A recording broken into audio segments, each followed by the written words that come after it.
student No. traffic from an in-street consumer service. Good evening. Welcome to the Wednesday, March 13th, 2019 meeting of the Moscow Planning and Zoning Commission. And we'll begin with welcoming Joel back. It's good to be back. And then start with approval of the minutes from February 13th, because our last meeting was canceled due to the wonderful weather we've been having. Do I hear any additions, corrections, deletions on the minutes, or a motion to approve? Motion to approve. Is there a second? Thank you, Victoria. Second. Thank you, Nels. All in favor? Aye. Aye. Opposed? Abstentions? I'll abstain Okay, since I wasn't here. okay. I wasn't either, but they look good to me. Okay, moving on to agenda item number 2. This is public comment. This is an opportunity for members of the public to come up and talk about what might be on your mind that's not before us tonight or under consideration by us. And so we have a 15-minute set-aside time for that, and we'd ask you to come forward and state your name and address and limit your comments to about 3 minutes, please. Hi, Nils Peterson, 841 Travoy. There have been several letters to the editor and other pieces lately. I'm here to talk to you about parking. And some of them have attacked P&Z for its folly. And having been one of those who's pretty sure I voted for at least some of them, I'm here to show support. But I also wanted to get you to think about a couple of things. And the snow is helpful for my case. Let's not talk about parking, let's talk about types of parking. One type is car storage. And right now you can go around town and you can see cars that have been stored for perhaps weeks in driveways, on the street, in various conditions. So one kind of need for parking, and we saw it in one of the articles about the identity, is a person who needs their car on the weekend and needs storage for 5 days. Another kind of parking would be overnight parking. I'm going to drive to work every day. I need to come home and park my car. And the corollary piece to overnight parking is employer parking. There needs to be a place to park at the destination. And then the third is short-term parking. I need to go and have a meeting and park for an hour or 90 minutes, something like that. And so as we hear people complain about there's a parking problem, parsing out which of those 3 problems they're having. There was one story, the woman works nights, she comes home to identity and she can't find a place to park and she ends up parking off in the neighborhood somewhere. That's an overnight parking problem, and you could quite reasonably think she would like to be able to pay whatever it takes to park close because she knows when she arrives home from work. That's different from somebody who says, gee, I need to store my car and it's a pain, I can't find a spot here, and I'm going to park it somewhere and leave it for a while. Then, who built the parking, public or private? Who's paying? Is it free or is it pay? Is it managed or unmanaged? That is somebody come around and check? Could even be pay on an honor system, put money in a bucket, or buy a sticker or something. And then is it reserved or unreserved? I mean, you'll see a parking that says reserved for employee of the month at Rose Hours. Does anybody manage that? Does anybody pay for, all of those questions I think are different ways to slice and dice the question. And then one could answer the solution. If it were pay, would that, and a price, would that alleviate the demand enough to make the enough parking available for the purpose? The employee, the overnight, the short term, whatever. So anyway, I just wanted to try to add nuance to the complaint about there's no parking, because I don't see that as a problem broadly, and it would be helpful to have a more defined statement of the problem. Thank you. Thank you. Yes, Nels, go ahead. A thought, as if we should ever edge toward Legacy Crossing being a success and it becomes dense, the parking issue will then become more like a city and not like a village. And so that I think it will begin, and it seems to me that identity, along with the building that the hospital built, is a beginning of Legacy Crossing, a beginning of that kind of density. And it's really important. As the complaints have come in, I really appreciate your thoughts about parking, because I think, and I don't want to paint myself as a beautiful person. I've used my car more than I should have, and I think it's time for me to start thinking about other ways to use my car in less than I have in the past. And so some of those issues are going to continue to be before us, I think, as we cluster around the downtown. There is a tendency in a small village like ours to just presume that there's just parking everywhere and that there's no issue. Right, and then wish to impose our presumption on somebody to build it.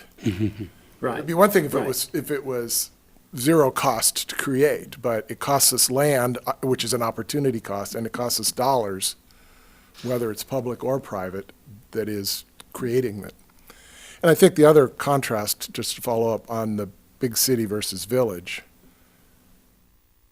there's more public transportation options, Sure. and that may be another piece of the puzzle. If there was good public transportation and I could rent a stall to store my car out at one of the malls, it might make my needs. If car storage is my parking problem. Right. Well, I think I appreciate your comments, and I think this whole dialogue merits, and I've talked to Bill Belknap a bit about it, we need a comprehensive study of exactly what you're talking about, and not just with planning and zoning, but with other entities participating in parking management strategies and other, which addresses some of the issues, and just a more comprehensive look that has a number of participants from the various commissions, et cetera, that where we, and other places, I guess, to really look at it in depth and start to look at the whole problem more holistically, or the issue in exactly the way you outlined, of the different categories of use and need and cost associated with that,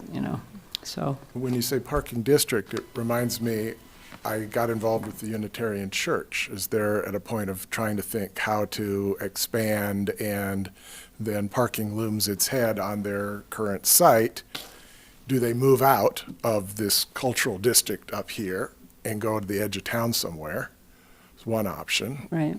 And the other is that they start buying and demolishing houses, which creates a different kind of problem to the texture of, so a parking district that Right. figured that out for this civic area might be another piece to try to puzzle out. Right, I mean, the same thing with downtown. You don't want to start tearing down historic buildings so you can build Just to parking park. lots, so you can support so there's those kind of issues as well. And yeah, I mean, we've been facing a challenge with it for sure in the newspaper, and it is what it is. We made a decision based on the information we had at the time, and you learn from your mistakes, and you learn from what works, and I don't think the whole thing is resolved yet anyway, so. But I appreciate your comments. Great, So, thank you.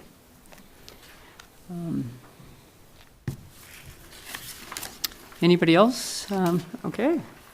So just a reminder, if you have something on your mind that's not on our agenda, you're welcome to come and speak to us during the public comment period. So item 3, a proposed update of the City of Moscow's floodplain ordinance, and Mike's going to give a presentation, so we'll discuss that first, listen to that first.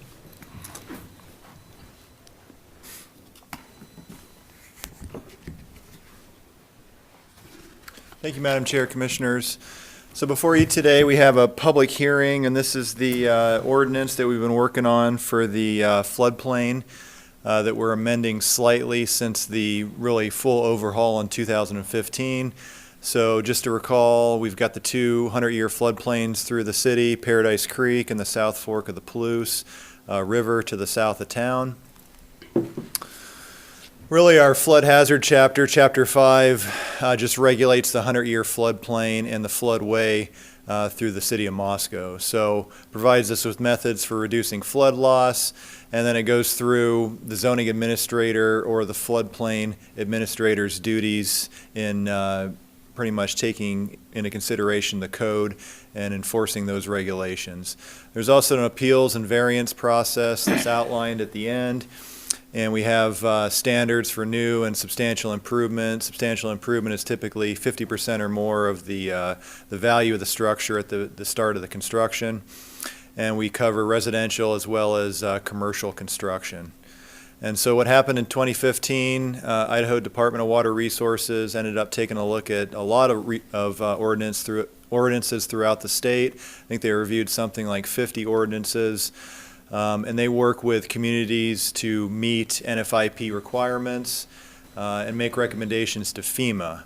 And so FEMA really has the authority through the National Flood Insurance Program, who we're recipients of, and the people of Moscow that have to carry flood insurance are recipients of that as well. They get about a 10% reduction in their flood insurance premiums every year just because of the additional steps that we take. And so if you have a mortgage that's federally backed, you're required to carry flood insurance on that mortgage. And like I mentioned, we earned a 10% citywide reduction. And then there's also minimum requirements that are required of the NFIP. And so we updated this in 2015. That was approved by IDWR, and then there were some standards that needed to be updated. So we went through, there's a lot of definitions that needed to be updated, and then just various code references, map numbers for our floodplain maps. We needed to update the variance and appeal procedures, manufactured home section, and then the lowest floor elevation portion. So that happened in 2015, and then late last year we were contacted about updating our ordinance again. I guess they had a new model ordinance in FEMA Region 10, which is really the entire Northwest. And we're told that we needed to take a look at updating that to be concurrent with NFIP requirements, and just we were a little taken back just because in 2015 we had overhauled the entire thing. But they were really minor. We just needed to address little short, some definitional changes, as well as just some minor language changes throughout. I wouldn't really say that they're substantive. They were really just minor changes that really didn't change a whole lot of the intent, but FEMA thought they were important. So we'd gone through and worked with Region X, and they had signed off on it, and we're just carrying that through the process. But really not a whole lot's changing, just some definitions were being expanded on or changed, and then just some of those minor changes throughout. But we've looked at this a few times, and I'd certainly be able to try to answer any questions that you have, but the Commission's actions are to conduct a public hearing, and then upon consideration of any public testimony, to recommend approval of the ordinance without any changes, with changes. Do not recommend approval, and take other action as deemed appropriate. So. Are there any questions among commissioners? Mike, was your map the old map? That should be the new map, I I believe. think you put the old one. I think you put the Yeah. old map up. That should be the new map. So this was the area that used to be in Oh. downtown. Oh, okay. Yeah. I wasn't Yeah. up high enough. Yeah, Okay. yeah, I agree. I thought it was the old one too. In this area, Yeah. so we've been working Yeah. with FEMA for a letter of map revision, just like we did with the Paradise Creek daylighting project through campus and Campus Rec Center. And so this will likely, we've already submitted a couple, FEMA requested more information a couple of times. And so Bill's been working on that project, but that's essentially going to take the floodplain out of a lot of this area and just contain that to largely the channel in that section, almost all the way to kind of that Steiner intersection there. So that'll be a big deal for those properties in that area, especially now that they're starting to get redeveloped, like the Triangle, and then you've got the old Stubb Seed building there that would be forced to elevate a couple of feet to meet our requirements. And so that'll be a good thing for that area as those properties start to redevelop. Any other questions for Mike? Okay, thank you. Well, I guess I'll open the public hearing, and this is an opportunity for those in favor of, who want to speak about the ordinance, again, revisions, or in favor of them, against them. Doesn't appear that there's anybody who wants to testify, so with that, I will close the public hearing. And any more discussion, or is there anybody ready to make a motion to approve the minor, really basic changes that occur to just update this to be in compliance with? Did anybody around the state have any issues, or, as FEMA looks at these things, do you hear any issues that came up that are in any way relevant? It's a strange thing as we edge toward less, or drying out. Maybe we're not going to have as much rain, and you think less water, and yet maybe at the same time we're going to get more snow and have an opportunity for a flood event. And so it's hard to know what climate change is doing to every area. And I don't know if it was just upgrading that FEMA was looking at, or whether in any way, whether climate change was having any effect on their efforts. Well, I think the major changes that they saw with the program were mainly in coastal areas. And Yeah. so those were the major overhauls after Hurricane Katrina, Right, and all the right. levees, and those were the areas that saw the largest amount of changes. But, really, we didn't see a whole lot of changes when we did the overhaul in 2015. We had the requirement to elevate a couple feet above the base flood elevation, so you have an option. You can elevate or you can flood proof. And some people, usually you elevate is what happens. But that's the requirement that we've always had. They've made it more challenging in order to get the reduction. So we used to have a 15% reduction, and that was reduced to 10 a couple years ago, just because the amount of work that they want you to do to be proactive in regulating the floodplain was just every year it kind of stepped up, and then they had a major overhaul for their manual in order to get the credit for the National Flood Insurance Program, and that was, and we essentially are doing the same things that we've always done, and we went a step further to try to maintain that 15%, and we still weren't able to. You almost need to hire a part-time person in order to do some of the things that they want you to do as far as public outreach and floodplain management and things like that. But we really haven't seen a whole lot of changes. Some of the issues that we've had are just going back and correcting elevation certificates. So if you build in the floodplain, you're required to have an engineer prepare an elevation certificate and have all the accurate information. So they list the base flood elevation on there, and they'll list like the lowest floor of your proposed structure, the lowest adjacent grade, things like that. It's the only way we can verify that they're actually meeting the elevation requirements. And so we've had a number, and these have been coming in ever since we were part of the program since the 80s. And so there's a lot of earlier elevation certificates that were really rudimentary, and they didn't really take a whole lot of time to fill them out. And so they were making us go back and track down some of the things that were missing on these elevation certificates. And that requires trying to track down the engineer that prepared them, which Larry Hodge did a number of those, and he's retired in I Portland. know how to find him. No. Yeah, we were able to get, Yeah, you know, just some of those corrected, but Yeah. it just, the length that they wanted you to go back and try to correct some of these, it just seemed a little onerous to us. Yeah. And so that was really the only issue that we had working through the process, not necessarily those minor changes that they wanted us to do, so.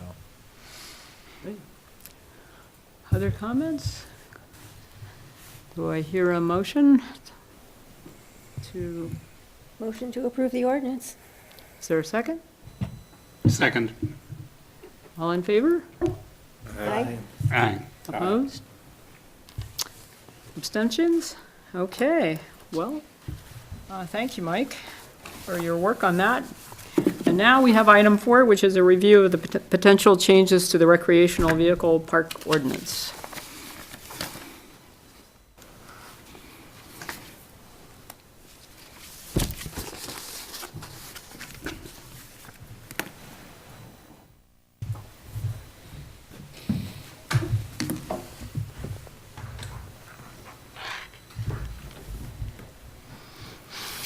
So this is a follow-up when Gary Lester came and talked about trying to lift the 6-month limitation on RV parks, and the commission was receptive to that. And so we started going through and looking at our mobile home park and recreational vehicle park section. As you recall, there was the modular buildings that Idaho Division of Building Safety permits that would allow more pre-manufactured structures that weren't necessarily mobile homes or manufactured homes, but they had a stamp by the state, and those would fit kind of your tiny home model as well, with the ones without wheels and a chassis. And so we started to look at incorporating those into our mobile home park chapters and then the RV park chapter. And so these are in Title VI, and it's really just the mobile home and RV park title of the city code. And so we've got Chapter 2, which covers mobile home parks, and it's a little confusing because there's 2 mobile home park sections. One really covers the new mobile home parks, and then the other one covers the existing mobile home parks. So the intent section of this first one in Chapter 2 just states that it should be known and designated, this is the new mobile home park chapter, and then the standards shall apply to mobile home parks developed after the effective date of this chapter and the future expansion of existing mobile home parks. So this is really what we go off of if there's going to be a new park coming in or a park wants to expand into an area that they haven't been approved yet. And then Chapter 3 is construction and maintenance of mobile home parks, which is confusing because it says construction in there as well, not just maintenance. And then it goes on to say, the purpose of this chapter shall be to promote the health, safety, general welfare of the inhabitants of older mobile home parks in existence prior to August 25th, 1972, and to require the owners to meet standards set forth herein no later than September 1st, 1979. So we don't really know where those numbers came from, those years. They don't tie into the threshold for, you know, when you have a mobile home or when you have a manufactured home, and it was like 76 when that became went into effect. So it's just confusing, and usually you just apply this chapter to existing mobile home parks, and really you're just looking at setbacks. And so I think the setbacks are slightly different from the new section to the existing. And it's really just, you know, all you look at is mainly just new mobile home placement in an existing park. And really the only setback you look at is not encroaching on the drive, and it's at least 10 feet away from another mobile home or accessory structure, and usually 5 feet away from a property line. And so that's really what we use the existing chapter for, is just for the setbacks. And so it's been confusing over the years, just having 2 sections, and you can never remember which one's which unless you open them up and just read those intent statements. And then we've got Chapter 4, which just covers our recreational vehicle parks and goes through all of those standards. So I guess the first issue is we have mobile homes. So these are mobile home park codes, but really they're all manufactured home parks now. So go through the definition of what we have in our city code of a mobile home is relocatable housing, detached single-family dwelling, or dwelling unit for use as a component in a two-family or multifamily structure with all the following characteristics. Designed for long-term occupancy, containing complete sleeping accommodations, toilet facilities, bath facilities, kitchen facilities, also has plumbing, electrical connections, provided for a connection to an outside system. It's intended to be transported after fabrication, so usually on its own wheels, a flatbed or other trailer.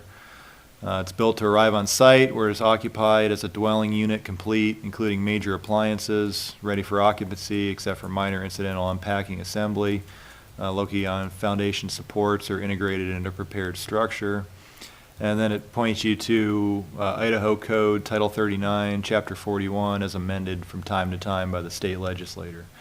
So if you look at that section, Title 39, Chapter 41, you have a little bit different of a definition. So this is a mobile home, and so now we have manufactured home, which has a date on it now. So that's June 15th, 1976. So anything that's constructed after that date is automatically a mobile or a manufactured home.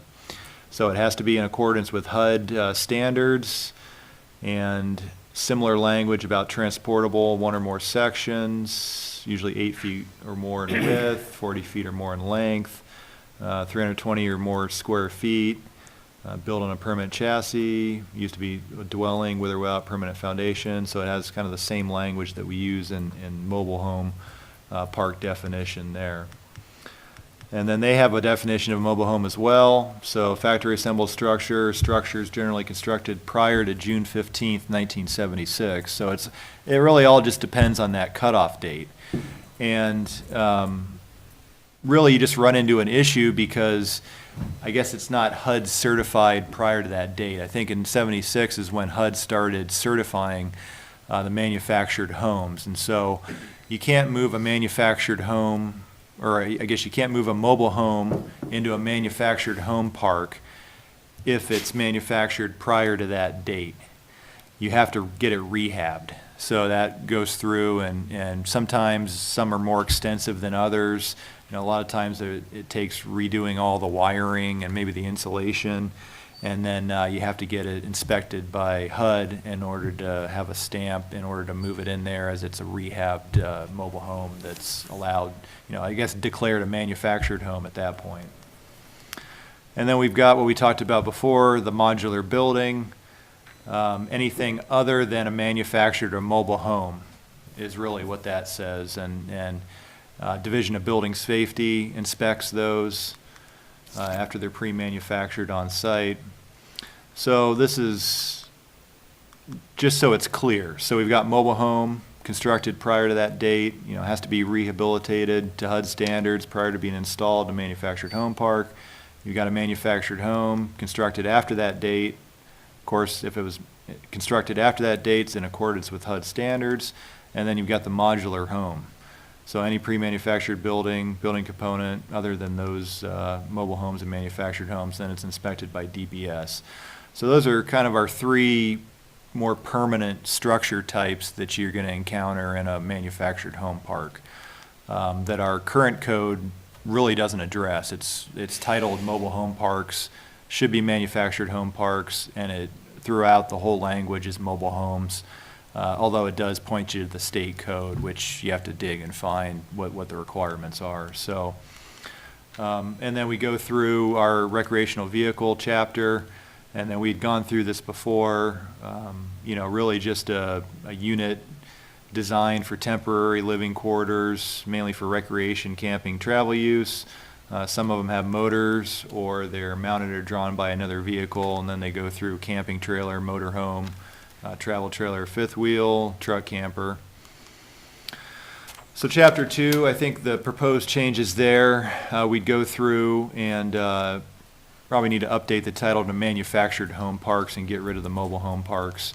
Manufactured home parks, the majority of them are manufactured homes, and maybe you have a few mobiles scattered throughout there. But you run into the same thing. So when Syringa closed, there's a number of those that are pre-76, and so they're declared mobile homes. And that was an issue with trying to move those into other parks. Some of them actually were after the 76, so those were fairly easy to move. But some of them had to get rehabbed, and usually they'll move it into the park, and then somebody will rehab it there at the site before they can live in it.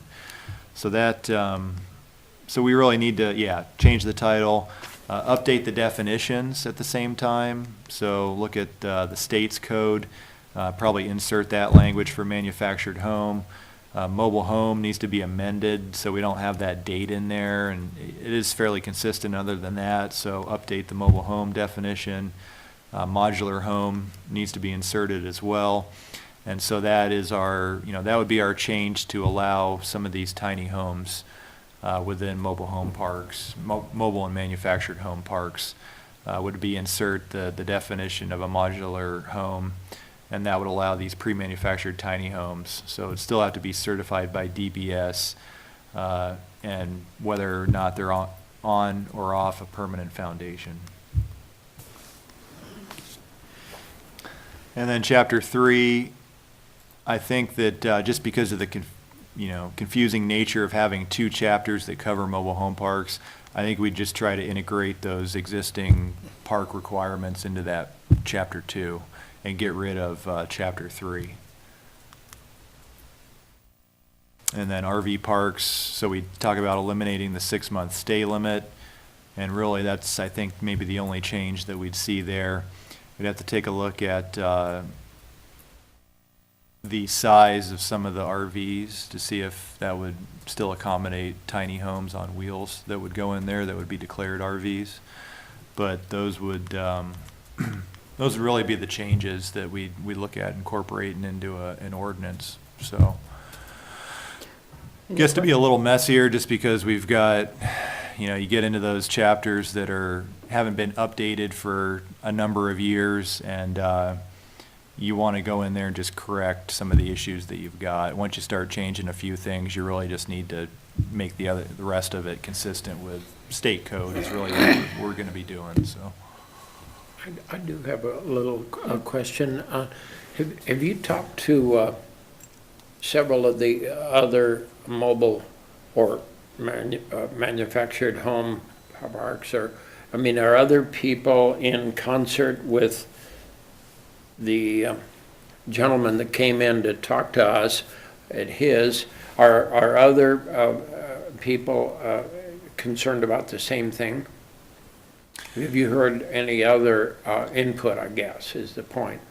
Well, I haven't reached out to him directly. I certainly could.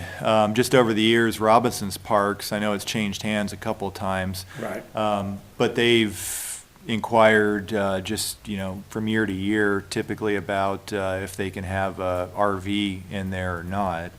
And I know that the person that was looking at Gary's park for a tiny home, her tiny home on wheels that was an RV, was looking at Robinson just because she wanted it was a little bit nicer of a park, more established, and wanted to go in there, but we didn't, allow RVs at the time. And Gary was really the only one that's taken a proactive to try to come and get approval to allow RVs in his park. But I'd imagine that they'd probably be interested in doing something like that. I know they don't have very many vacancies. Gary's Park. That was my observation, Yeah. is it seemed more vacancies out there on Palouse River Drive. And I've driven through Robinson or whatever it used to be. Yeah. And I don't see vacancies hardly at all. They seem to be You get one every long-term. you get one every once in a while, and that's when we get some inquiries about it. But yeah, Robinson's is fairly full. There's there's a couple other ones that we get inquiries about RVs, or maybe there's park model RVs that are already there. So there's another one on West Palouse River Drive, past Gary's, and then you've got the Loney Park, which is off of Brent Drive, up here north of Rosars. And that one's been in the state of transition. So that was another park that was owned by the gentleman that owned Syringa, and so that passed away. And so that one is currently in the process of changing owners. And I know that there's a number of empty spaces in that, and they're trying to clean that one up as well. And I think that he had come in at one time, the gentleman that was purchasing that park, and asked about doing strictly tiny homes in there. And so I think it's a thing you're starting to, kind of just another trend. I think you're making that shift from mobile homes. And I mean, even that park on Brent Drive, the spaces are really small.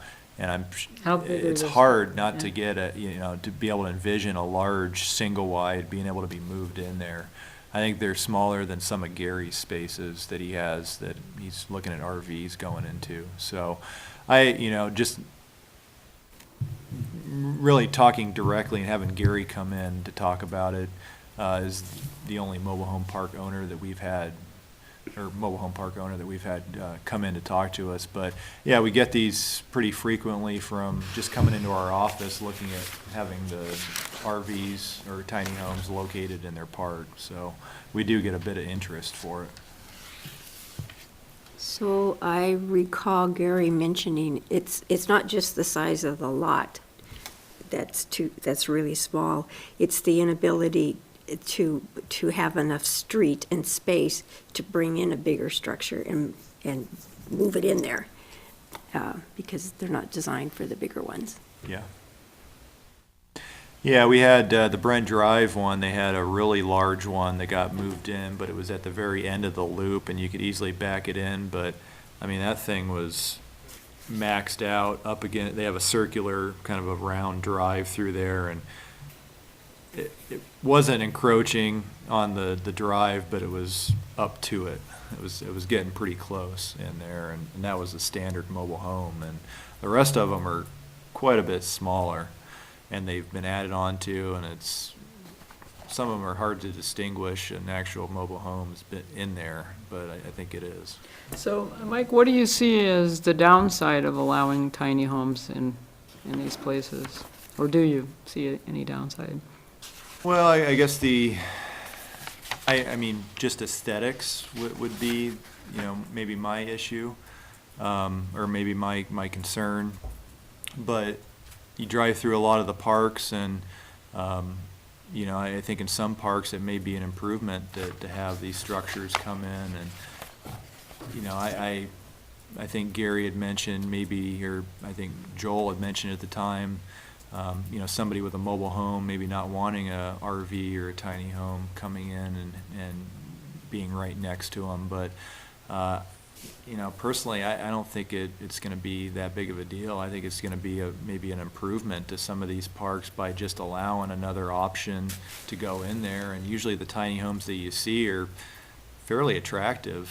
And I would have to agree with you. Just the architecture magazines that I subscribe to are just, it's a fixation in a sense. It's definitely a wave. And to design something that works that's really small, it actually takes quite a bit of design. And so in a way, there's what I'm seeing as maybe more attention to aesthetics than you would sometimes see in a, Well, I think you're starting to see this transition because I don't think I think Gary mentioned, nobody's gonna buy a $30,000 manufactured home and drop it in his lot.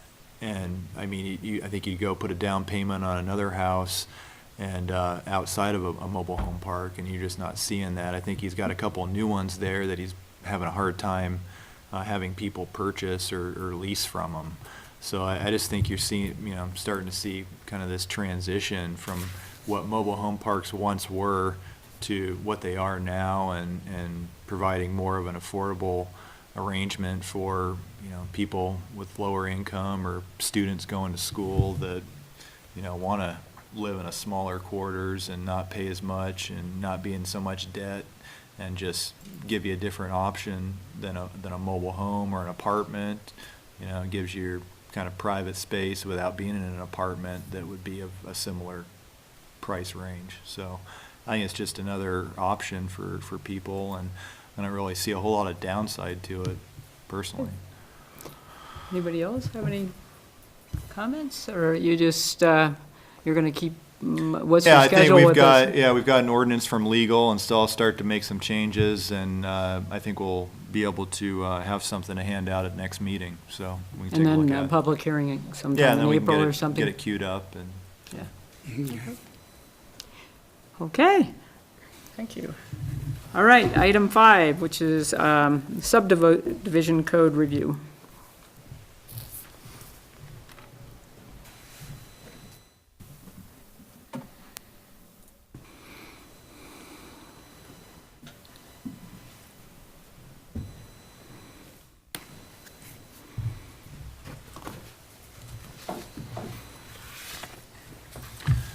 So just picking up where we left at the last time we talked about it, we went through cluster subdivision ordinances. So last time we reviewed a number of jurisdictions ranging from Longmont, Colorado, Leavenworth, Seattle, Whitefish, Montana, Driggs, Bellingham, Rainier, Washington, Chelan.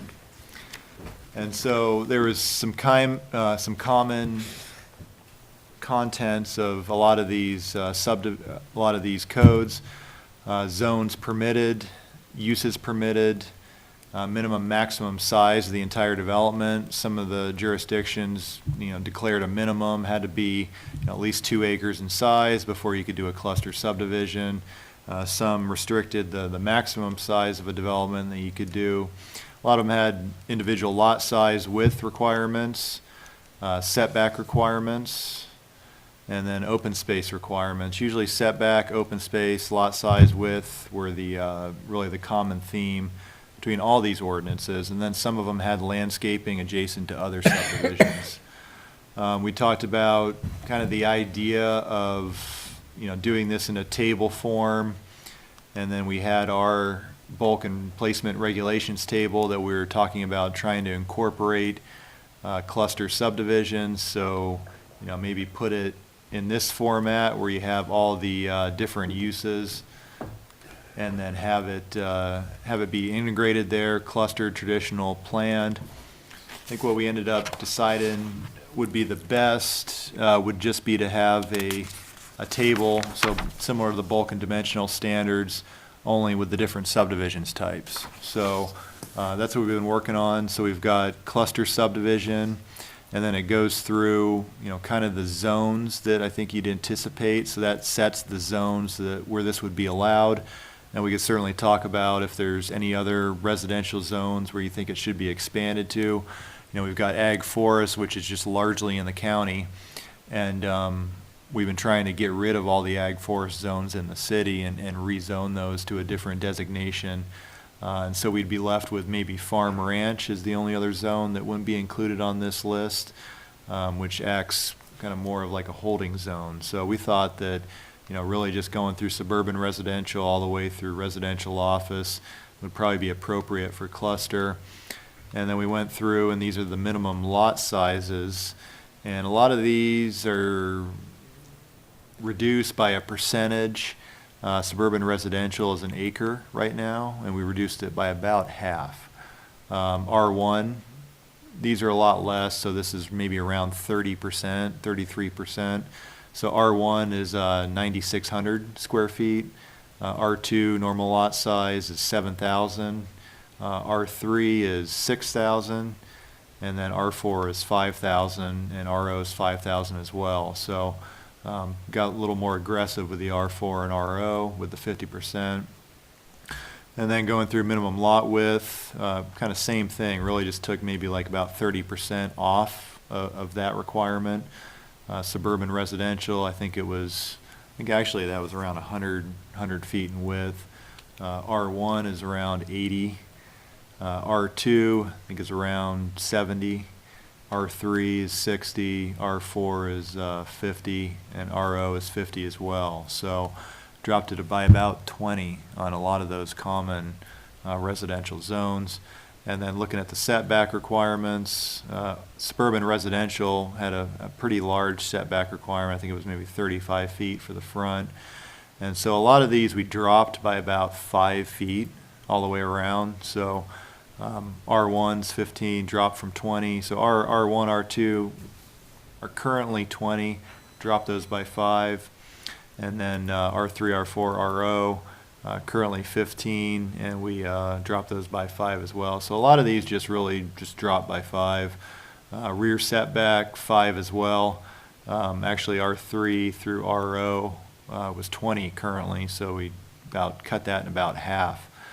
And then side yard minimum, so right now we have the combination of the two side yards, so you usually have to get to 15. We're just saying that it's just going to be a side yard minimum of 5, and you don't need to have the combination of 15, it's just 5. And then street side, kind of once again, we dropped it by about 5. Right now, R1, R2, I think it may be around 17. So we dropped it by a couple, and then R3 through RO, it's 13 right now, so dropped it by about 3 there. So a slight change to the street side setback. Then looking at common open space, really this was the result of these numbers. We're taking a look at what we had with our diagram, the property east of F Street, as well as it's mainly doubling what we currently have for parkland dedication for those zones. So depending upon what zone you're in, you have the parkland dedication requirement, and it's, ranges from 5% to 9%. And so we were going through and just trying out what it would look like if we just doubled what the parkland dedication would be and as open space. So we came up with those numbers. And then the effective maximum net density. So that was another thing that a lot of the other ordinances had, gave you kind of the maximum net density that you could achieve or you were limited to with a cluster subdivision. And so, this is really just taking the typical lot or the minimum lot size and dividing that into an acre. And that's where you get these numbers here. So we were debating whether or not to go with gross density or net density, and I think a lot of the ones just go with net density, and so we thought that that would probably be easier for people to figure out based upon the number of lots that they had, dividing that into the total acre size, 43,560. And then maximum building height, because we're going a little bit smaller.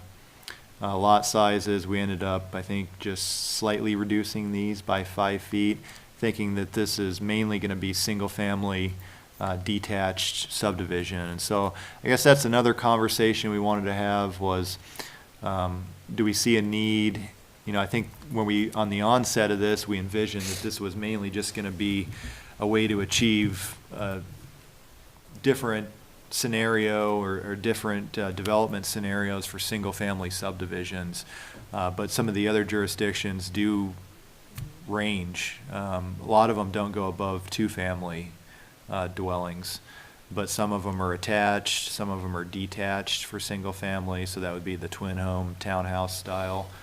And so, that was kind of a conversation we wanted to have, and then how we would integrate that into this table, we'd have to figure that out as well. But that's, kind of what we were thinking with the table and going through all of that. I think it's nice because it has all that information in the table, just like we have with our current tables. It's nice to work with.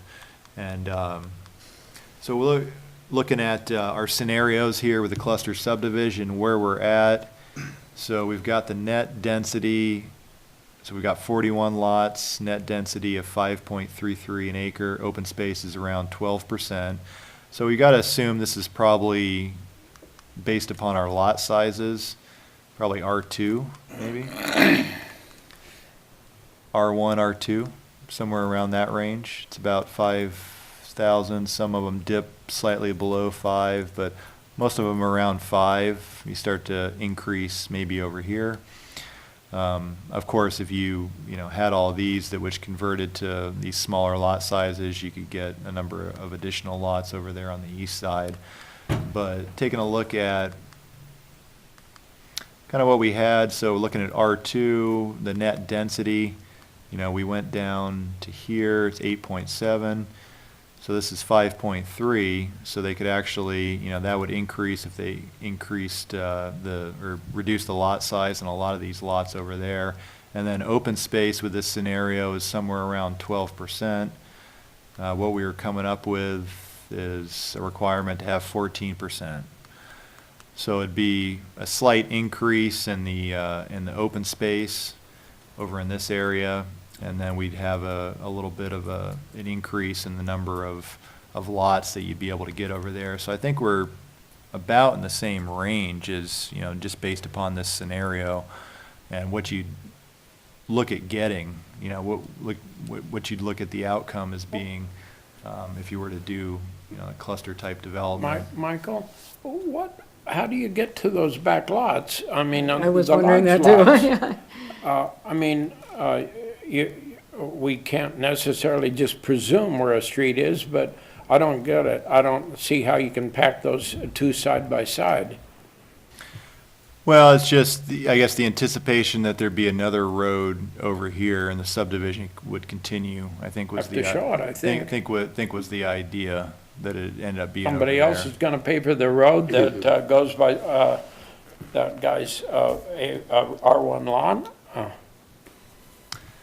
Well, it's just, I mean, a lot of times what you'd do is you'd share half the cost of that over there is what would happen, so.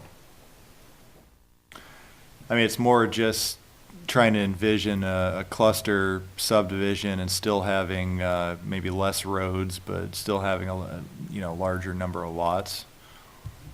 But we could certainly take a look at other scenarios with kind of the table. So the If you numbers had- on the table, are those reflected in other comparative subdivision ordinances, or did you just kind of look at what we have and then, in most cases subtract a percentage on the various requirements? A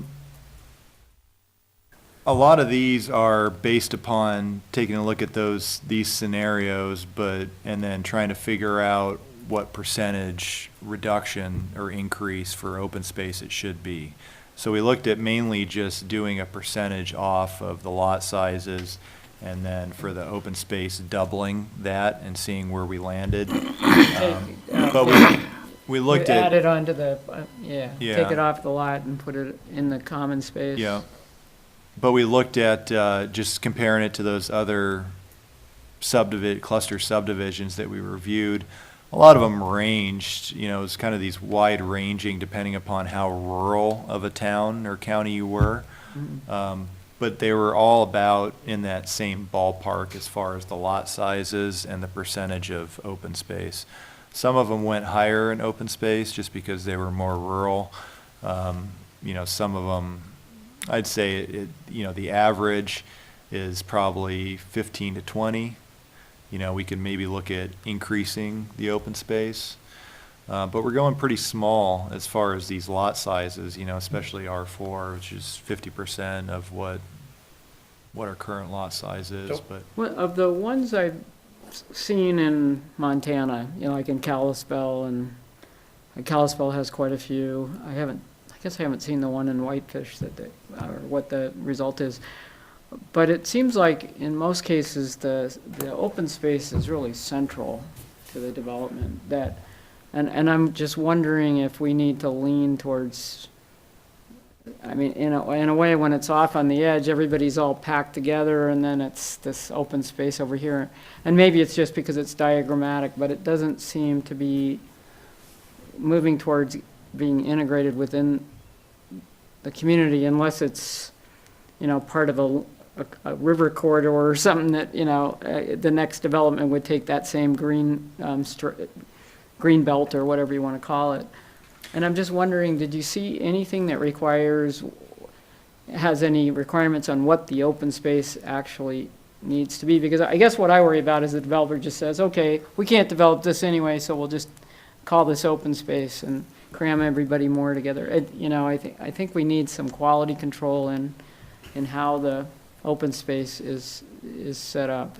And I don't know quite how to do that yet, but. Well, yeah, I mean, a lot of them, so if we're thinking about kind of the structure, they usually have an intent of the different types of subdivision, how that's applied. So that's where that usually is located. So we have the application, And that's how this relates to just the subdivision process, is how they walk you through that. And then the protection of sensitive areas. And so most of them lay out what types of sensitive areas you're looking at protecting. And some of them even require that those areas be contiguous, or a certain percentage of it be contiguous, so they're not just spread out all the way Right. around. So, but I think that, you know, in our area, I mean, the big ones are gonna be the floodplain, right? And so that's what this is attempting to accomplish, because we've got Paradise Creek that runs all the way through here. It looks like a part of a corridor. And yeah. so, yeah, this is that same scenario, so this is at the end of F Street. I think we got D Street down here. Okay. And so we've got Paradise Creek that runs all the way through here. And so that's really, you know, when we overlay the 100-year floodplain, it really just covers this whole area. And so that's, you know, increasing the open space in order to get the 100-year floodplain preserved, so people don't have to carry flood insurance. You know, it saves us a lot of money, saves people that have to carry flood insurance money, and we get this riparian corridor with, you know, the floodplain there. So, yeah, I mean, that's just kind of the scenario that we're envisioning, but I mean, just thinking about what we run into here, you know, it's the creek, the floodplain, wetlands. So we have those low-lying wetlands areas. It could be some tree, I mean, we don't have a whole lot of tree groves around. I mean, a lot of it's agricultural land. Maybe it's fertile agricultural land.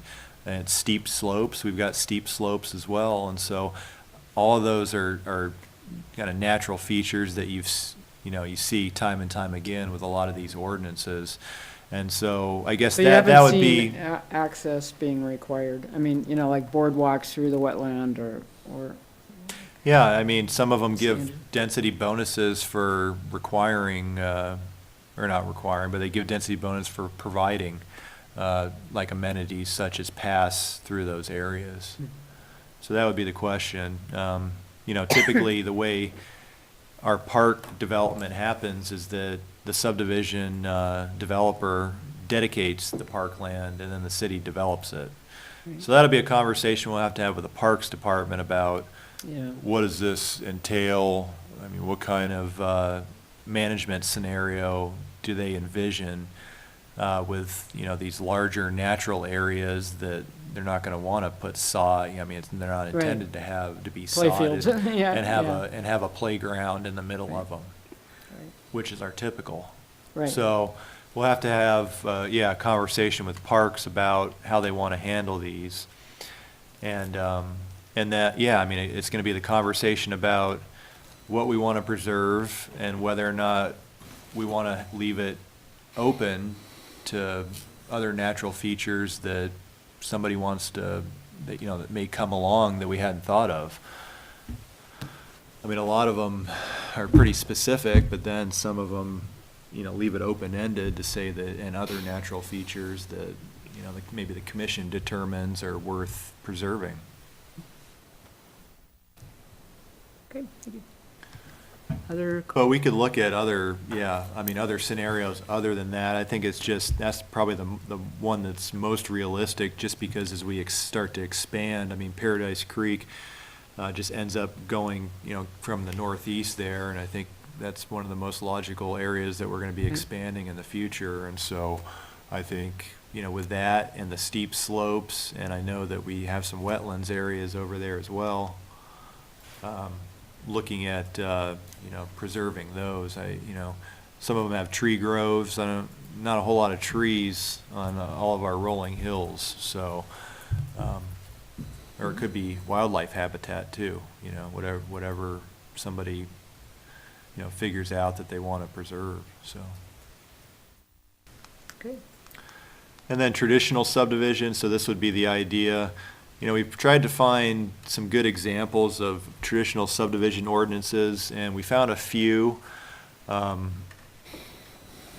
But they were, you know, really kind of neighborhood specific, and I think we were able to pull, you know, quite a few of those things out of those, but I didn't really find a whole lot of good examples of traditional neighborhood subdivisions that were codified in a code. So this is kind of the same layout, so we've got the table here and going through the minimum lot sizes. These are pretty similar to the cluster subdivision. Lot widths are narrower here, just to try to get the, more rectangular, smaller rectangular shaped lots. The setback requirements are reduced as well, so we went all the way down to 10, pretty much for all these zones. Rear was maintained at 20, side yards 5, and then the street side is made 10 all the way around. Common open space is a little bit less within the traditional than the clustered. And then the net density, calculated those as well. And then the maximum building height is similar to what we had with the cluster subdivision. But, this is taking a look at more of a traditional development where you may encounter kind of the same thing with the floodplain being preserved over here.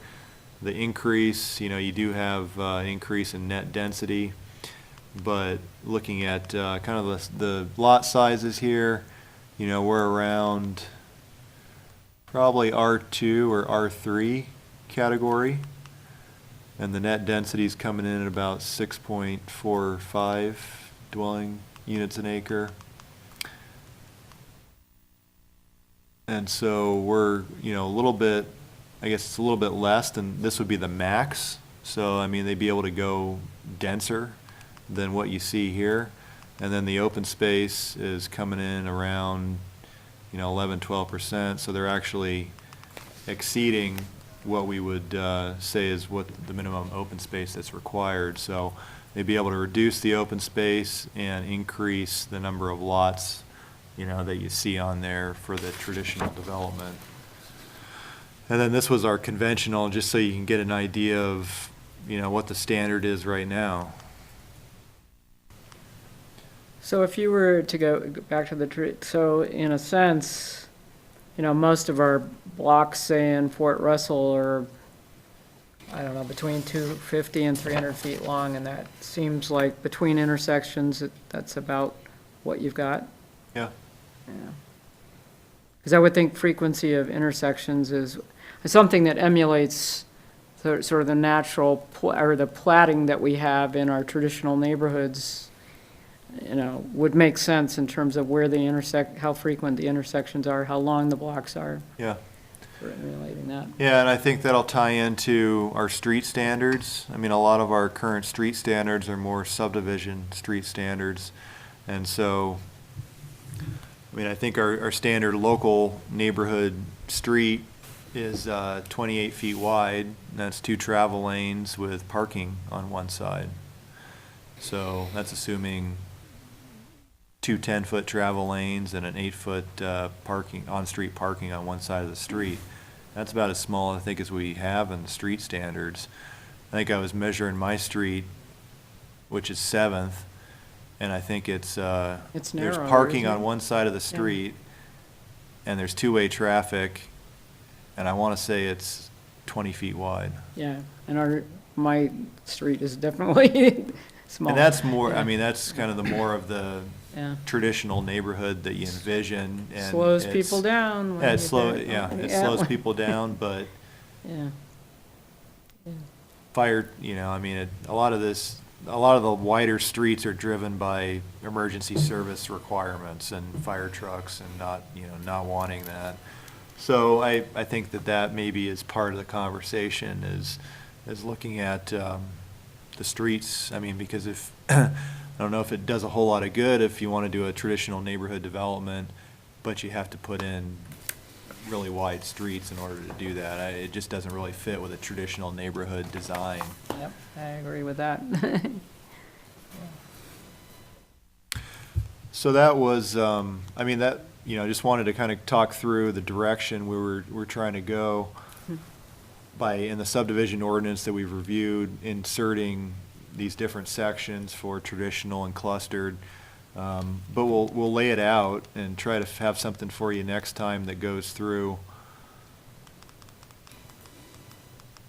kind of this structure and have an intent statement, how it interrelates to the rest of the subdivision code, try to take a crack at this, maybe the sensitive areas for the cluster ordinance, about what we would do there. Insert these, insert our tables. And then Is maybe, there a presumption that in the smaller lots that there'll be three-story things? Is that why you pop up to 30 or 35 with the smaller lots for building height? well, I think it's envisioned that if it's going to be a traditional subdivision, I guess that's the other question is this just going to be all single family, and usually you have smaller lots, but the pitch of the roof, maybe it's Steeper, two-story and the yeah. pitch of the roof is steep. And that's why we kept it fairly high, but it is lower than the typical. R4, you can go all the way up to 40 feet right now. So In R3, you maybe, can go to 35. maybe it's too low. Maybe we need to increase it a little bit. Don't we we have 35 in town right now, don't we, Yes. in the core? In R3, we do, and R2. R3 is 35, or R3 is 35, and R4 is 40. R2 is I thought it was 30. 35, yeah. Yeah, it's 30, but you can go up to 35 with coming in on your setbacks. So I guess the total height is really 35. So that's the question there is, Well, I'm just thinking if you build a two-story house with any kind of, most traditional houses are like a 12 and 12 pitch. You get up there, Yeah. pretty quick. yeah. Unless it's a story and a half and totally under the attic Okay. frame. So it seems to me like the 25 is just a little low. I agree. And then Yeah. as you look at more density, I think you can imagine another floor, but I think sometimes we might need some drawings of, some sketches of what structures look like in a place. Probably our most new urbanist area has been, the Salisbury area out on White Avenue has been the most new urbanist, hasn't it? Wouldn't you say? Yeah. With occasional even alleys in there. And I don't know how people are liking that. I think, I think that it's been popular. It took a while to, they had it at the wrong time, right? Because we had the downturn in 2008 Right. when they first started those. So they went through a number of years where it was hard, but over the last 2-3 years, they've really just taken off. And you look at the home prices in there, and they've gotten up there. Probably 230, 240. And I think it serves a need. You have a large population of baby boomers that are at that retirement age, and they don't want a yard to take care of. And I think that that's becoming, really attractive. You look at that demographic, and got a large population Well, of boomers that are retirement age now. I guess even though I think I know a lot about this stuff, I still get a little bit bemused as we talk about it without images of what you think you might be doing. Because if we say, okay, if we go to Quail Run, that's pretty typical. That's a pretty standard. Nothing nice, but nothing unique about it. Yeah. While Salisbury area is more unique, a little more effort to create some different kinds of spaces. Yeah. And so sometimes I think it'd be helpful, Michael, if we'd take some images, take some pictures of things that you think fit with the numbers. Because frankly, the numbers, even though I'd like to think that I'm smart enough, it goes right by me a little bit. As you just look at numbers, I realize that lots are getting smaller because people can't afford, for some reason, our world's changing, and buying a 12 or 14,000 a lot in town is pretty hard Yeah. now. Well, we did that about 8 years ago, we did that illustrative guide to density where we went around and took all those pictures and aerials and gave you the net density and all that. And so I already have a lot of that. That'd be fun So to see we that, could 'cause I haven't we could seen go that. through Yeah. that, and I can go You'd through be and, surprised how fast we Yeah. can forget things. well, I didn't expect And you most to- of us haven't seen it. Yeah, I didn't expect you to remember it. Yeah, a lot of you haven't seen it, so I think it'd be a good time to go back through that, and then Not we can speaking for just. you. Great, go- that go- could be our I- continuing ed Yeah, okay. next. I mean, if everybody thinks that might be a I good idea. think it's a so- great idea. Yeah, Yeah. so, Yeah, I could update it, and then, Yeah. next time we could just go through and look at, different areas, and we'll put the Clumsy is what dense, happens what the net density is up there, and kind of give I you an could- idea of what we got. I could search for Sanborn maps too of some of our traditional neighborhoods, because it shows the footprint of the houses and it shows the parcelization and everything, and it could be a nice comparison of our actual traditional neighborhoods versus what we're proposing to be. And maybe not so helpful for the clusters, but definitely. I'll look for. Yeah, and I have a role, I think, that was based upon the Sanborn. Somebody had gone through, I think we hired somebody about 30 years ago to go through and have the actual building footprints and everything on there. So I've got something in my office I could take a look at. But yeah, it sounds like a great idea to go through and. Yeah, I think it'd be helpful. I don't know if I'm speaking for everyone else, but I've looked at a lot of these things, but as you try and make comparisons and think of how, what kind of density to look for, Yeah, it's nice to see an image. yeah. No, I think that'd be great. That'd be great. Thanks, Mike. Thank you, Mike. Is that everything on this? Yeah. Okay, so Joel, I don't know if you've had a chance to go to the Transportation Commission in recent weeks or? No, I have not. I have not been to a transportation meeting for A couple of weeks, yeah. couple months, Right, actually. right. However, the Transportation Commission will meet tomorrow, 4 to 6 in this room. And the main thing that sticks out on the agenda is some discussion of the design of the west terminus of the Third Street project. Oh, wow. So that should be a interesting discussion. The west terminus, okay, so where, and where No. does that officially, is that, would that be Washington, you mean? Washington or Jefferson. Well, Or, I'm not sure whether agreement has been reached with the state or not. oh, okay, In my absence, we'll see what's happened. okay, well, we'll look forward to an You say update. West Terminus when it meets downtown? When it meets downtown. then. Yeah, Yeah, so it's the two-way bike lane that we've got on Third that's planned to be installed.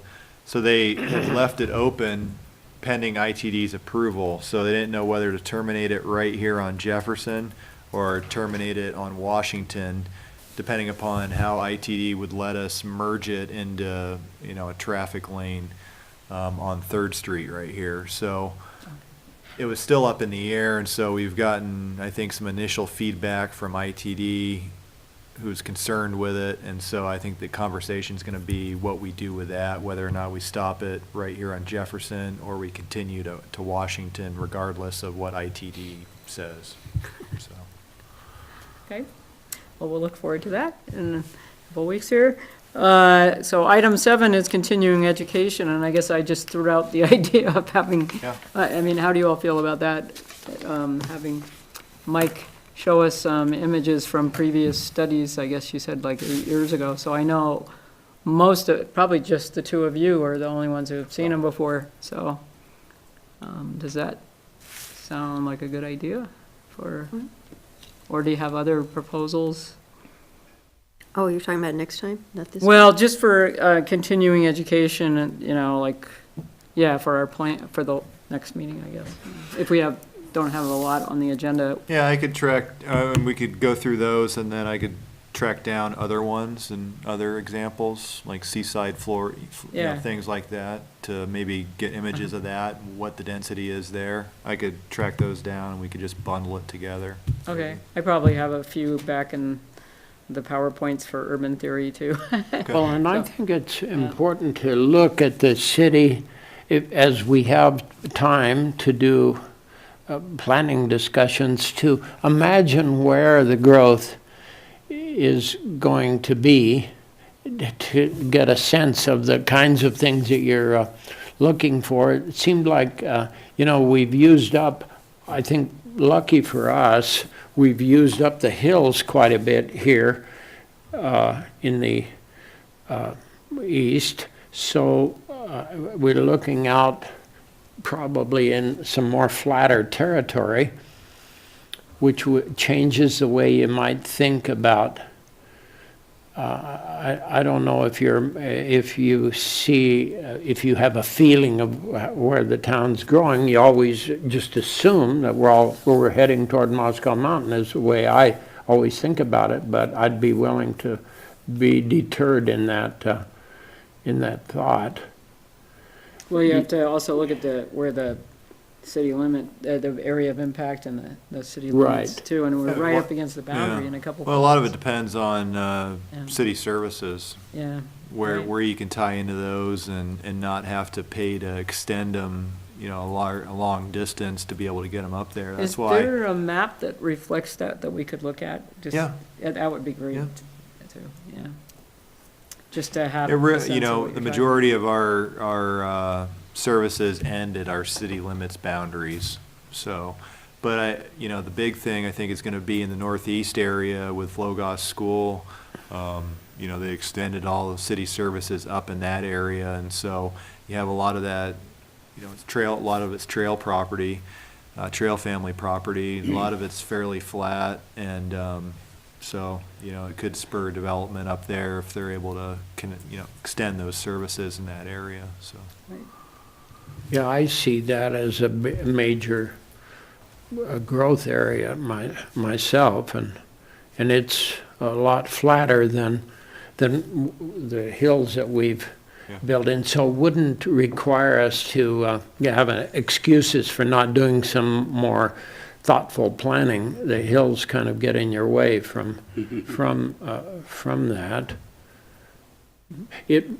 And if we look down the way beyond this to, I was really intrigued with Nels's thoughts about parking, and it seems to me that maybe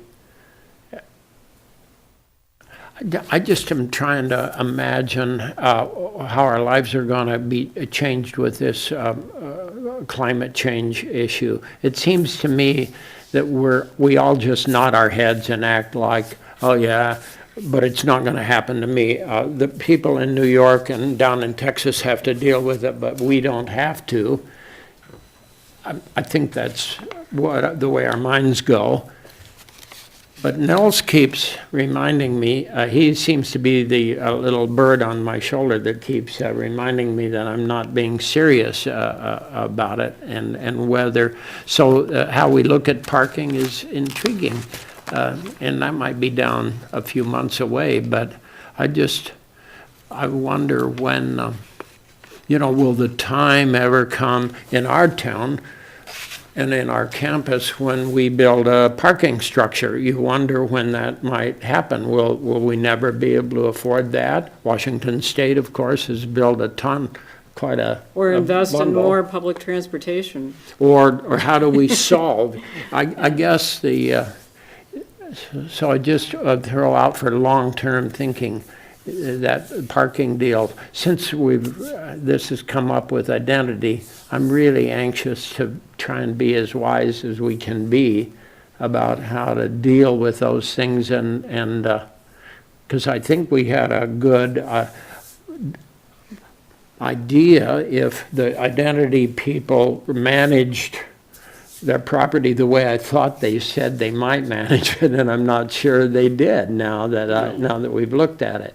And so And right across the street is Legacy Crossing, which they could have done by right, the same development, so. exactly. And so really, I think it suggests a need to look more comprehensively at the problem of, parking, which I think we're talking about, it's, in its different forms, but also coupled with that, alternative transportation so that, you keep building parking and it's just more cars. I mean, it's a self-fulfilling prophecy, so I think, we need to bring in those other considerations as well, so, but. Anyway, that's just a down the road Yeah. thing to add to. Well, and, I think we had some reading last May that didn't generate a lot of discussion, but it was about parking management, which a lot of downtowns have gone to, particularly in downtowns. And you can't go build a parking garage and pay for it if you don't charge for the parking Exactly. that already exists. Well, that's our big issue in America. I mean, who's going to pay for it? We don't want to pay for our cars. We haven't ever wanted to. So all of that is all one big, one big discussion with many dimensions. So I guess that probably needs to be taken in parcels to really understand, but. So I agree that parking is going to become a bigger issue, and it's going to become a bigger issue faster than what we're thinking. And part of it is, yes, identity is causing some issues, and Sixth and Jackson, when that apartment building goes in, that's going to raise some more issues. And if they continue to develop, say, apartments, which is entirely possible, in back of that, heading further south, then you're going to have more big apartment structures that are going to cause lots more parking issues for downtown.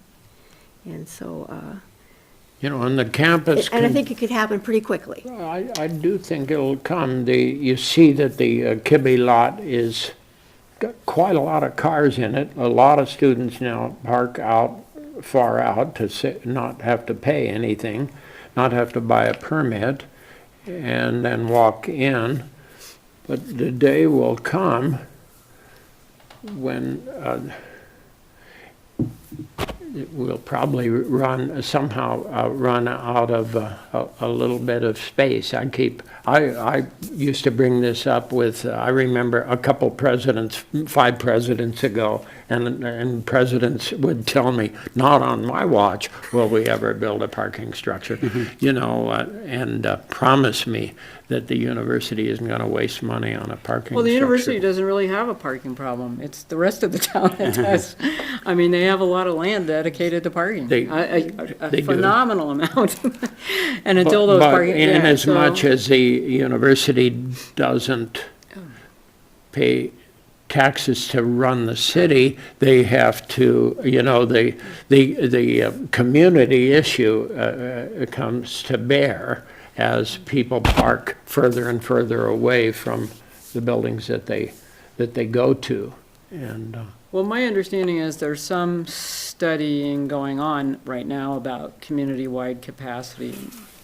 And I think we need to get informed by some of those facts, and then maybe that'll help us with a more instructional discussion. But because I have talked to Bill about it a bit, when is a good time to really bring in, because it's a hot topic, there's no question, and we're under some pressure. If another developer walked in tomorrow wanting to do another identity, what do we do? And so I think, and especially if they wanted to do it by right on Legacy Crossing, which is right there. So it is a timely discussion, I agree, but I'd like to have some of the apparently studies that are going on right now Right. to That makes inform our discussion before we really dig into it, but I don't know how the rest of you. well, I don't want So to it get in the might- way of what we're heading Yeah. toward right now, but I was just kind of looking out. It's a hot button. I mean, I totally agree with you, but I think we need to time it so that we get the information, the most current information, so. And I don't know I can touch bases with Bill to see when they expect that, but, So I have a question, yeah. and it's probably because I'm a pedestrian and I just don't understand these things. So I've been listening for a while, but I don't understand, because this always comes up in terms of parking, the zip car thing. If I have a car, I'm not leaving it home because there's a zip car available. If I don't have a car, and I figure there's not that many who don't, when we have the zip, it always comes up, well, let's put a zip car there because that'll keep cars from needing to park here. I don't see that as a reality at all. Well, And I don't understand how it can be, because if I came here with my car and I have my car, a zip car is not going to make me leave it home. well, the developer who presented to us from Identity told us, we have a new age millennial that's Metro, who doesn't that's need a not car, happening. That's who not doesn't happening. own a car.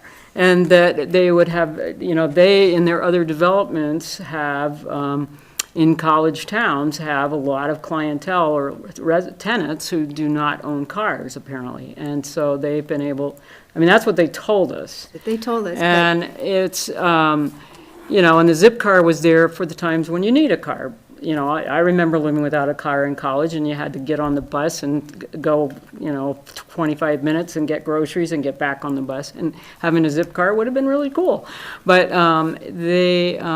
know, it's, I think there's our culture here is not there yet. It's not in step with San Luis Obispo or UC Davis or you name it. I mean, we aren't there. Well, and most people drive 300 miles in their car to Right. come here to go to school. Right, but then there are some who just want to do that, and then maybe Absolutely. there's a need for them to Absolutely. store their car somewhere But rather than it's a taking up huge, central locate, and so that's why we need all the facts. We need Yeah, it's a- more there's user an awful lot of surveys and everything. rural-urban interaction there that the University of Idaho puts in front of us that you're not going to see it in a Right. college in downtown Seattle. Right, right. And we need to address those because it's all part of a big picture.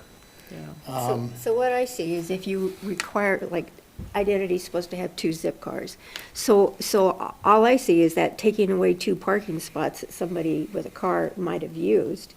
And it's nice for somebody who didn't show up with a car, or who Actually, showed up with a when big I truck and wants to use a car sometimes. After we had the But- visitor from Right. the apartment building next door, I actually drove through Identity's parking And lot, and I saw somebody driving out with the zip car.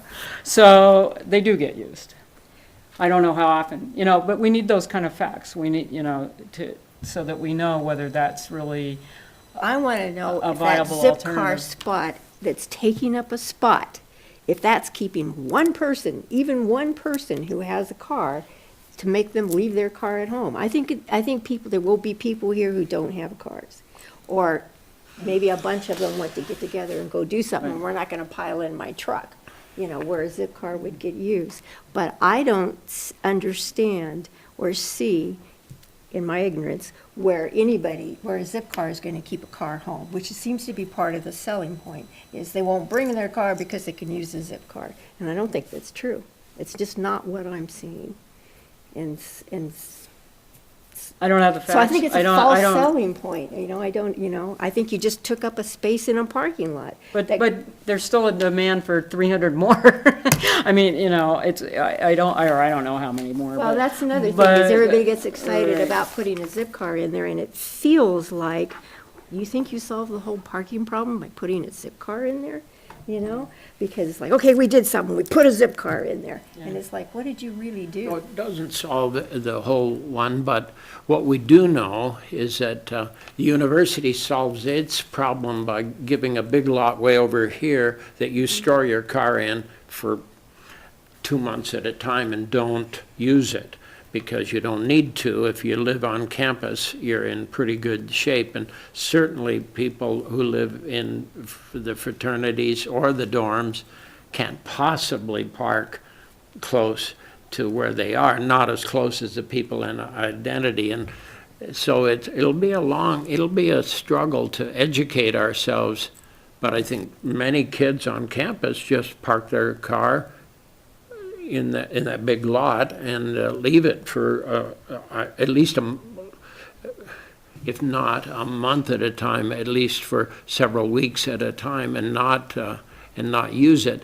And that's what I got thinking about with Nels, thinking about different ways to talk about parking rather than just presuming that there will always be a parking place in front of ampersand when you want to go to ampersand, as if that's going to be the case. I've had to rethink my own life. I know that when I go downtown, I'm probably going to have to walk 3 or 4 blocks because downtown's almost always full. If you park at the mall, you know that there'll be a parking space, but you end up You'll walking the walk same 2 or 3 distance. blocks, I mean, right, you know, right. you- And somehow we can't walk 2 or 3 blocks in downtown, but we can at the mall, walking 3 But, blocks. so some of it is a cultural change, and I don't think we're ahead of the curve. I think we're slightly behind the curve in this place. And yeah. in terms of, especially with the millennial generation being more, alternative transportation, and I just don't think we're there yet, but. Well, and then you have international students. I mean, the majority Right. of the people that I've seen using like the WSU zip cars are international students Right. that don't have cars here because they come from another country and they're either going to buy one for their time here or they're just going to take public transit. Yeah, and I see that, because I use the bus, and I mostly walk, but I use the bus at least once a week to go to Winco. And you have a lot of international students who are using it, and if they get a car, they don't fly over here with it in the luggage carry-on, they don't get it until they get here. But a lot of them don't have cars. Well, And they're more bike-oriented, and we're too. changing the character of like Jefferson, South Jefferson, the little neighborhoods. The cars are stacking up in there from Identity. Well, And that's sad, too. yeah, the newspaper had a really good article from Identity's point of view a couple weeks ago. I think I have it right in here, where the students are saying, what am I supposed to do? And one girl said, so I go park in the residential neighborhood across the street for a week at a time. But they gave us a line when they came here. Oh, I know, but That that's they what were we gonna thought wouldn't. sign tenants on who didn't drive cars and would be I know. fully aware that they wouldn't own cars, Yeah, and and there were very limited parking would Right. be available. They sold us that line, And and we we didn't do believed it. it, and we thought, we will try this. And we learned something from the experience, okay? But you can't go back when you've made a decision. You just have to move forward. And you take the facts that are in front of you, you consider them. We had quite a debate about the parking issue. I remember being worried about it. And we decided, we'll try this. And, next, if somebody were to come in tomorrow and ask to do the same thing, I'd probably say no. So, until you can prove that you're gonna manage things differently, and I don't know how you do that. I mean, but that is where we're taking a lot of heat, for being sold a bill of goods. And Yeah. so, that's how I feel about it. What do you think? Well, I think that I'm taking the positive view that Identity is going to force us to be a little more thoughtful and creative. But I think that it's before us that we just can't expect to have a parking place whenever we want to stop our car. There'll be a free parking place there for us. And we're a little town, and so it's been difficult for us. I had friends, and I know when Larry moved to Portland, you move into the Pearl District, and you want a place to park your car, well, that'll be another $25,000, thank you. And so we haven't learned how to do that Well, yet. parking is still cheap here. Yeah. It's free, except for on campus where we pay the So premium. I'm at least being positive about the fact that No. I believe that the Identity Project is at least forcing me to start being a little bit more thoughtful about the whole. Well, we have to do a issue. better job of thinking about density versus Right. parking ratios, I think. And so I'm not Um, feeling all that terrible about it, but you can understand, it's one of those red and blue issues, there wasn't a parking place for me. I wanted to go down to Bloom and have breakfast, and I went right by Bloom, and there was no parking place there. Woe is me, and then you find out, well, you might have to, so Wendy was right. She left her car at home, and she walked down to Bloom. Yeah, see, and I would too. But I haven't been in the ice. That's a whole nother layer. Anyway, but So did you answer my question on zip cars? I mean, did I get a good answer on that? Well, I don't know if you did. I don't agree with you, is what I would say. I think that we need more facts on really how frequently they're used, and, Well, the whole intention is to have those, if you don't bring a car, you need to go to the grocery store once a week. And so either you're going to schlop down the sidewalk with a bunch of bags of groceries, which you're less likely to do, or for those longer trips, you have that option to be able to rent a zip car to be able to do that and go to the other side of town and do your shopping. And that's really the need. You said that article in the paper about the student. She's the perfect example of what it was intended to serve. She Right. talked about how she parks her car Right. for an entire week, and she uses it to go get groceries or do something once a week. Well, that's the real whole intention of what the zip cars are Zip cars intended supposed to achieve, is to have that option for those students. And so that was the whole premise behind having, them proposing zip cars, recognizing that. Except that her car wasn't supposed to be parked, her car was supposed to stay home somewhere and not be here in town, Correct. so. Yeah, that was the disconnect that they ended So up the disconnect's what bringing I'm it. picking up on, is that we still have the car, and so what did the zip car do for us? So because we still have the car. Well, in that student's case, yes, but maybe in other students' case, no, we don't know. I mean, I think. And we- that's the other thing, is I'd like some facts. What do we? Right, and I don't know well, how they you must get have 'em. some kind of log of how, often the zip cars are used. I mean, that they, how does Pullman take care of this? They have a much bigger student population and much worse topography to deal with. That's a good And we question. don't see them in the paper very often. So I don't know. I mean, they did a development downtown that's, they do have a parking garage underneath it, but I doubt that it serves every apartment above it. Do you happen to know? They have a lot less. So you look at the total overall percentage of the number of bedrooms and the number of spaces, and it's a lot less than what we approve, the commission approved for identity, substantially less. And they have a steep walk up to campus from there. It's not Yeah. the cakewalk up Sweet Avenue. Oddly you know. enough, every time I drive by there, I see multiple spots that are in that garage that are open. I mean, it's not like jam-packed full of cars. There's still a number of spaces. But I think part of the issue is you don't have as vibrant of a downtown as we do in Moscow. I mean, we don't, which is Right. is a good thing to have I think that's a good problem to have if you have such a vibrant of a downtown that you have a parking issue. But yeah, I think we need to look at that, and it's city council priority, and so I think that the next steps are just like you said, collecting the data to make sure that We know what we're talking about, because we don't know what we we're, have I an mean, issue. we don't have the. So that's why I'm the missing a facts. lot of it, is because we don't have any data. No, we don't. And we need it. Yeah, that's why I'd somewhat like to defer the discussion until we have it, because I think it would be more productive, but. I agree. Well, and the kinds of questions we haven't asked, on Elm Street, all the fraternities and sororities have been struggling with this issue for a long time. There's certainly no sorority or fraternity that has 50 Well, you buy one of those parking. little street permits. Yeah. And they use the But- city, and they so use the streets. Those are yeah. some of the questions that we don't. Well, and even the university's been struggling with their parking system because they've had the same scenario. They have a ton of more cars that showed up on campus that they've been having a hard time figuring out what to deal with. And that Sweet Avenue lot you go by there and it's always full, and it never used to be Never that used to way. be, And there's yeah. still no overnight parking there, but. And you what's know. going to happen is that if as the university grows, which, our new president's going to make it grow, they'll use that space. That parking lot is As a space building site. for 6 or 8 buildings. And then so it'll keep, we'll be discussing this in a decade as well. I'll be gone, but we'll be discussing it. But just That'll be- alternative transportation is part of the issue too. I Right, mean, right. absolutely, it's not all just, anyway.